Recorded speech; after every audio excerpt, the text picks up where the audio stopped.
పశ్చిమ నైరుతి వీధిపోటుకి సంబంధించిన పూర్తి ఇది ఎవరిపై ప్రభావం చూపిస్తుందంటే ఇది ఈ విధంగా అసలు ఇంటి నైరుతిలో పడడం చాలా తీవ్ర దోషము అని చెప్పేశారు వాళ్ళు. ఓకే, 100% ఇది.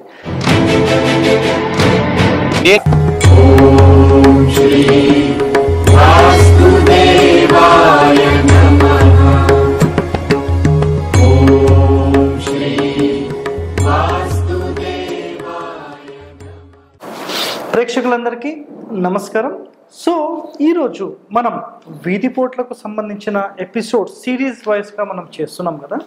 సో ఈరోజు వచ్చేసేసి పశ్చిమ నైరుతి వీధిపోటుకి సంబంధించిన పూర్తి డీటెయిలింగ్ ఇన్ఫర్మేషన్ మనం ఈరోజు ఎక్స్ప్లెయిన్ చేయబోతున్నాం. సో ముందుగా వీధిపోటు అంటే ఏంటి, చాలామందికి ప్రశ్న ఉండొచ్చు. సో వీధిపోటు అంటే మన ఇంటికి కానీ స్థలానికి కానీ ఎక్కడి నుంచి అయినా ఒక రోడ్ పోర్ట్ వచ్చి మన ఇంటిని చూస్తే దాన్ని వీధిపోటు అంటాం.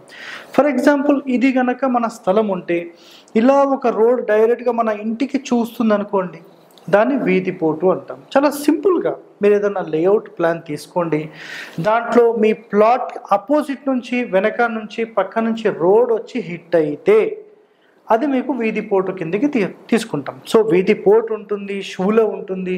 సో ఇలాంటి ఇన్ఫర్మేషన్స్ మీరు ఇంకా తెలుసుకోవాలంటే గతంలో మన ఎపిసోడ్స్ అయిపోయాయి.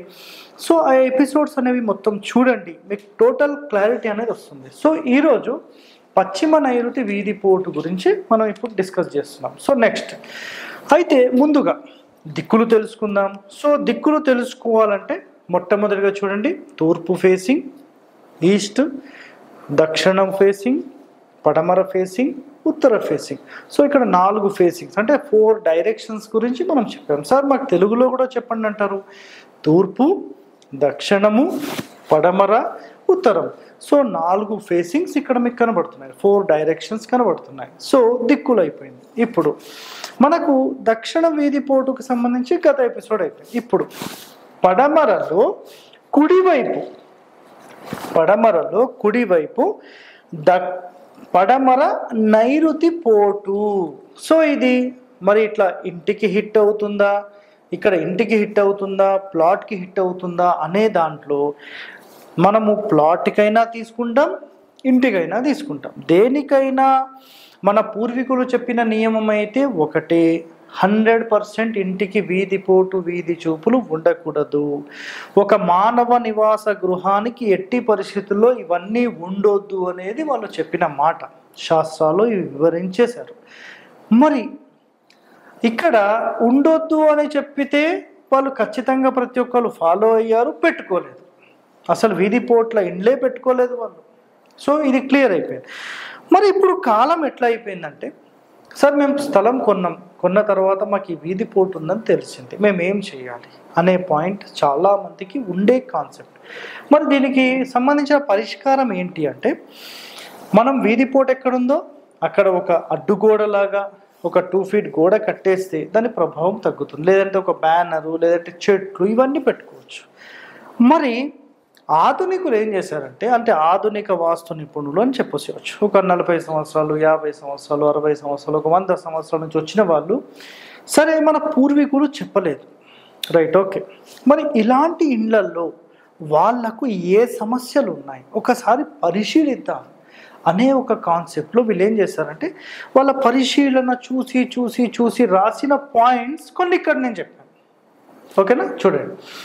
తీవ్ర దోషము, ఇది ఈ విధంగా అసలు ఇంటి నైరుతిలో పడడం చాలా తీవ్ర దోషము అని చెప్పేశారు వాళ్ళు. ఓకే, 100% ఇది.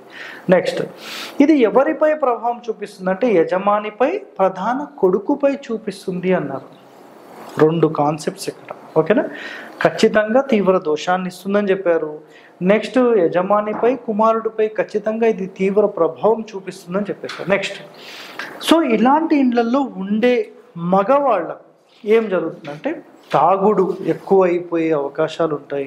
నెక్స్ట్, హింసించే ప్రవృత్తి, అంటే ప్రతిదానికి హింసించడం, ఇంట్లో వాళ్ళను కానీ, బయట వాళ్ళను కానీ, స్నేహితులను కానీ, కొడుకుని కానీ, ఎవరినైనా సరే. సో అలాంటి ప్రవృత్తి తయారవుతుంది. సో వ్యభిచారము నెక్స్ట్ 50 సంవత్సరాలు అని అక్కడ ఉంది. సో ఏంటంటే ఈ ఇంట్లో నివసించే వాళ్ళు 50 సంవత్సరాల లోపల ఖచ్చితంగా మ్యారేజ్ డిస్టర్బెన్స్ అయ్యే అవకాశాలు ఉంటాయి. భార్యాభర్తలకు పడకపోవడము, లేదంటే ఇలాంటి హింసించే ప్రవృత్తి వల్ల ఆమె వెళ్ళిపోవడం కానీ, ఏదైనా ఒకటి జరిగి విడిపోవడం అన్న జరగవచ్చు. ఈ ఇంట్లో నుంచి ఇక్కడ ఒకళ్ళు ఇంకో చోట ఒకళ్ళన్నా ఉండే అవకాశం ఉంటుంది. సో ఇలాంటి సందర్భంలో ఏం జరుగుతుందంటే ఈ వ్యక్తి కానీ, ఇక్కడ ఉండే వాళ్ళ వైఫ్ కానీ ఇంకొక ఇల్లీగల్ రిలేషన్ అఫైర్ తీసుకునే అవకాశం అనేది ఉంటుంది అనేది ఇక్కడ కాన్సెప్ట్. నెక్స్ట్ 50 సంవత్సరాల్లో దీని ప్రభావం కనబడుతుంది అనేది కాన్సెప్ట్. ఓకే, నెక్స్ట్ చెడు వ్యసనాలు అంటే ఎప్పుడైతే ఇలా విడిపోవడము, ఇలా దురలవాట్లు స్టార్ట్ అవుతాయో ఆటోమేటిక్గా ఏమవుతుందంటే చెడు వ్యసనాల బారిన పడడము, నెక్స్ట్ రౌడీగా మారడము, గుండాగా మారడము, డబ్బు కోసం చాలామందిని హింసించేయడము. సో ఈ సమస్యలన్నీ ఆటోమేటిక్గా మీరు గమనించవచ్చు. సో పడమర నైరుతి వీధి పోటు ఉన్నప్పుడు ఈ మొత్తం ఈ ఇబ్బందులన్నీ కలిగే అవకాశం ఉంటుంది అనేది ఆధునిక వాస్తు వాళ్ళు మనకు కొన్ని పాయింట్స్ తీశారు. సో ఇది ఎంతవరకు ఉన్నాయి అనేది మనం అందరం పరిశీలించాలి. సో నిజంగా నాకు తెలిసైతే దీంట్లో ఒక 50% వాళ్ళు చెప్పినవి ఉండవచ్చు అని నేను అనుకుంటున్నాను. సో తీవ్రమైతే ఉంటుంది, ఎందుకంటే 100% ఉండొద్దు అని చెప్పారు, కానీ దానికి సంబంధించిన డీటెయిలింగ్ ఇన్ఫర్మేషన్ అయితే మరి శాస్త్రాల్లో అయితే ఇక్కడ లేవు. ఎన్నో శాస్త్రాలు తగలబెట్టేశారు. సో ప్రస్తుతం లేవు కాబట్టి దాని గురించి మనం మాట్లాడలేం. నెక్స్ట్ ఇలాంటి ఇంట్లో ఉండే వాళ్ళ యొక్క గౌరవం కానీ, మర్యాదలు ఇవన్నీ తగ్గిపోతాయి, మొత్తం భంగం అయిపోతాయి కదా. నెక్స్ట్ యాక్సిడెంట్ జరిగే అవకాశం ఉంటుంది. సో ఇలాంటి సమస్యల్లో ఉండి ఇలాంటి ఎన్నో ఇబ్బందులతో ఫైనల్గా వీళ్ళు ఏం చేసుకుంటారంటే ఆత్మహత్యలు చేసుకునే అవకాశం ఉంటుంది, లేదంటే యాక్సిడెంట్స్ అయ్యే అవకాశం ఉంటుంది, లేదంటే సడన్ డెత్స్, సడన్గా హార్ట్ స్ట్రోక్ వచ్చింది, అసలు ఎందుకు వచ్చింది అనేది కూడా అర్థం కానటువంటి సమస్యలు ఇలాంటి పోటు ఇంట్లో ఉండే వాళ్ళకు ఖచ్చితంగా కనిపిస్తుంది. సో కొన్ని రియల్ టైంలో ఇది అబ్జర్వ్ కూడా చేశాం. సో ఇది కంపల్సరీ.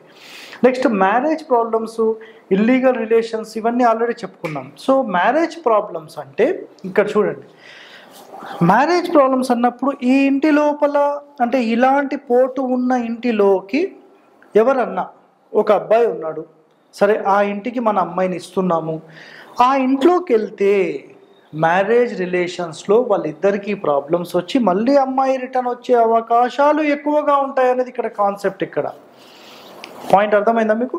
సో ఇదైతే 100% క్లియర్. నెక్స్ట్ ఒకవేళ ఈ ఇంటి నుంచి అమ్మాయి బయటికి వెళ్తే ఆమెపై కూడా ఈ ప్రభావం చూపించి వాళ్ళిద్దరి మధ్యలో డిస్టర్బెన్స్ అయ్యే అవకాశాలు ఉంటాయి. సో మ్యారేజ్ అయిన తర్వాత ఈ ఇంటి లోపలికి వస్తే ఆ ప్రభావం ఉంటుందా? ఉండదు. గుర్తుపెట్టుకోండి పాయింట్. నెక్స్ట్ మ్యారేజ్ ప్రాబ్లమ్స్ అయిపోయింది, ఇల్లీగల్ రిలేషన్స్ గురించి ఎక్స్ప్లెయిన్ చేసాం, హత్యలు అన్నాం.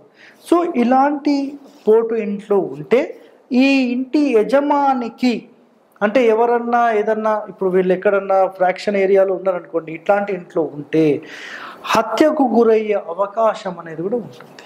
సో ఇవన్నీ అబ్జర్వ్ చేశారు.